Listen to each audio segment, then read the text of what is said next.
जय हिंद साथियों, स्वागत है आपका अपने YouTube चैनल टेक्नोलॉयर में, जहां पर हम आपको कानून से जुड़ी हुई जानकारी प्रदान करते हैं। मैं आपका advocate friend advocate Ashutosh Pandey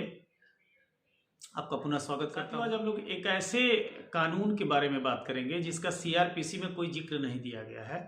इसकी कोई परिभाषा CRPC के तहत नहीं दी गई है, लेकिन यह एक ऐसा कानून है, यह एक ऐसा रूल है जिसके तहत जितने भी कंप्लेनेंट हैं, जिसने भी पुलिस FIR की है और वो पुलिस के रिपोर्ट से, क्लोजर रिपोर्ट से वो सेटिस्फाइड नहीं है, संतुष्ट नहीं है,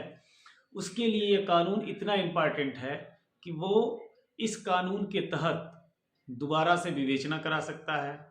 और कंप्लेनेंट के अधिकारों की रक्षा कर सकता है। क्योंकि जब हम पीड़ित होते हैं तो हम पुलिस के पास जाते हैं और अपनी शिकायत दर्ज कराते हैं। पुलिस मामले की विवेचना करती है, लेकिन आज के दौर में देखा जाए तो पुलिस बहुत हद तक अभियुक्तों से या मुलजिमान से पैसे ले करके या धन लेकर के मामले को दबाने का प्रयास करती है और मामले को दबाते हुए एक क्लोजर रिपोर्ट कोर्ट में पेश कर देती है। इसका मतलब ये है कि यदि कंप्लेनेंट पुलिस की रिपोर्ट से संतुष्ट नहीं होता है या उसे लगता है कि पुलिस के द्वारा मामले को दबाया जा रहा है, तो ऐसी स्थिति में क्या कंप्लेनेंट या शिकायतकर्ता के पास कोई अन्य रास्ता बचता है? क्या कंप्लेनेंट के पास कोई और ऐसी विधि है? क्या ऐसा कानून कुछ है कि जिसके माध्यम से वो मजिस्ट्रेट के समक्ष डायरेक्ट प्रस्तुत होकर के और अपनी बात कह सकता है? जी हाँ दोस्तों, आज हम लोग ऐसे ही एक रिवाज या परिपाटी जो कानून के तहत बनाई गई है, जिसे ऑनरेबल हाई कोर्ट और ऑनरेबल सुप्रीम कोर्ट ने भी मंजूरी दी है, जो हम सभी पीड़ितों के पक्ष में एक बहुत ही मजबूत कड़ी के रूप में जाना जाता है। तो ऐसे कानून के बारे में आज हम समझने वाले हैं, जानने वाले हैं। दोस्तों, मेरा निवेदन यही है कि अगर आप हमारे चैनल पर नए हैं और हमसे हमारे द्वारा दी जाने वाली जो भी जानकारी है, यदि आपके लिए लाभदायक सिद्ध हो रही है, आप इससे संतुष्ट हैं, तो हमारे चैनल को अधिक से अधिक मात्रा में शेयर, सब्सक्राइब और लाइक करें और बेल आइकन प्रेस करना न भूलें। दोस्तों, CRPC 1973 में IPC की प्रोसीडिंग्स के बारे में दी गई है कि कौन सी धारा के तहत हम कोर्ट में अपने मामलों को प्रस्तुत कर सकते हैं। तो जब कोई कंप्लेनेंट या जब कोई शिकायत करता है या जब कोई पीड़ित पुलिस के समक्ष प्रस्तुत होता है और अपनी शिकायत दर्ज करवाता है, उसके बाद काम शुरू होता है पुलिस की विवेचना का।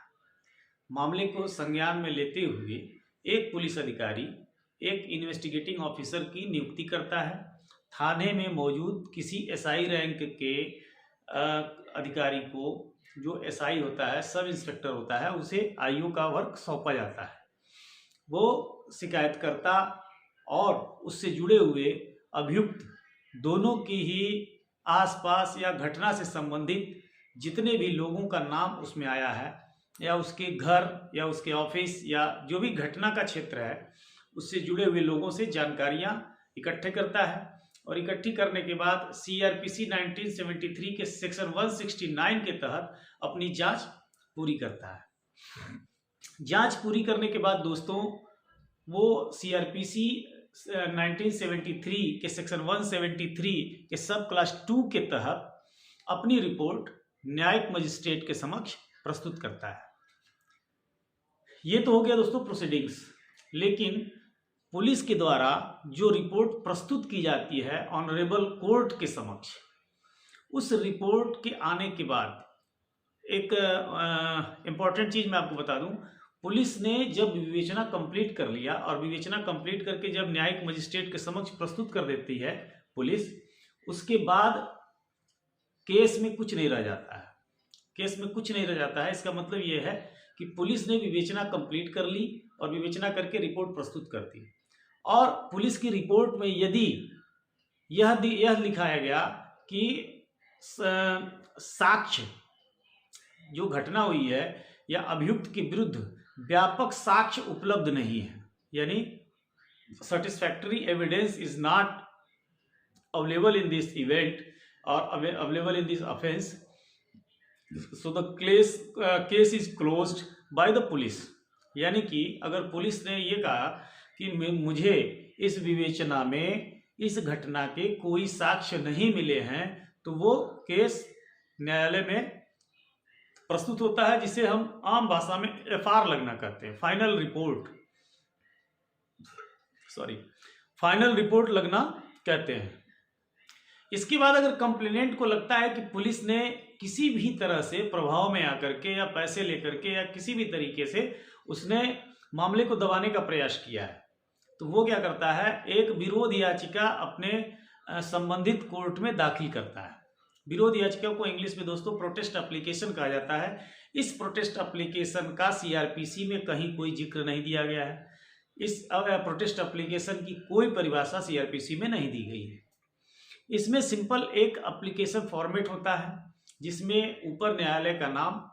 और जिस अपराध संख्या में मुकदमा दर्ज हुआ है वो एफआईआर नंबर, फिर फरीकैन के नाम यानी दोनों पक्षों के नाम लिखे जाते हैं। उसके बाद किस धारा के अंतर्गत एफआईआर दर्ज की गई थी, थाने का नाम, जिले का नाम लिखने के बाद नीचे उसका मजमून लिखा जाता है कि उपरोक्त मुकदमे में निवेदन है कि प्रार्थी वादी मुकदमा है और उसके साथ जो भी घटना घटी थी या जो एफआईआर का मजमून है, जो हमने एफआईआर दिया था,